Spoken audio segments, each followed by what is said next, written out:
Kaya ulitin ko mga ka-waiter. So nagphoto lang ako. No? Magandang hapon sa inyong lahat. So nagpapasalamat ako dahil meron ako. Ito pa, may kunting views na rin ako. Nag-subscribe. Maraming salamat sa inyo. Suporta. Sana tuloy-tuloy na to ang aking pagbablog. So ganito ang buhay waiter.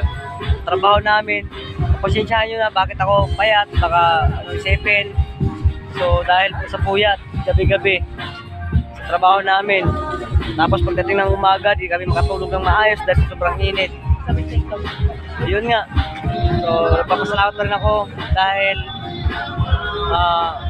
malayo sa sakit. Maganda pa rin ang resistensya.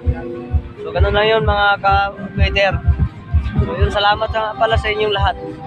So like and share and subscribe. Tapos yung mga button, pindutin nyo na lang para update kayo sa akin.